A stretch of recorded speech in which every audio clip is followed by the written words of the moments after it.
When I was playing, I was always taking what was happening in practice or what was happening in a game. If I was missing a certain type of throw or certain scenarios were causing me trouble, I was going to implement a drill in practice to work on that. So I would create a drill, I'd have an equipment person throw a blocking dummy at my feet to simulate that. So that's really what you're doing here, right? In that line of thought, that concept, knowing how football programs operate, how they coach and train players is how we've built this, along with those same ideas so that it's not adding a significant amount of time to what you're doing on a weekly basis, but it's a whole nother layer of data that otherwise you wouldn't have, but it gives you something you can look at. We've been collecting data since 2004. That's over 5 million impacts we've got from the field that are broken down by position and skill level. We're really looking at the intensity, the location, so where on their head are impacts occurring, the volume and load, which is a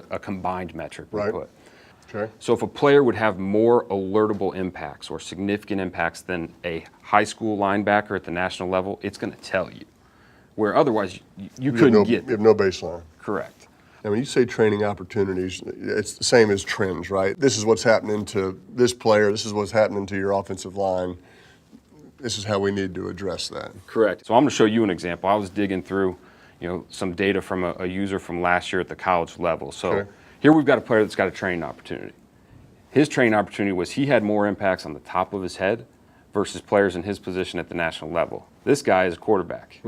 So I'm going to show you right here. If we look at this for a 1 week period. What was he doing, running over a lot of people, like bulldozing people? This would give a coach an opportunity to sit down with them in your film review session, just show them this real quick. Say, last week you had 45% on the top of your head. You're not getting hit that much. But when you do, it's significant. It's significant, and his head's going down. Because a guy 6'4", how are you getting hit on the top of the head? Get out of bounds, slide, whatever it is to avoid those. It's all very correctable. Definitely.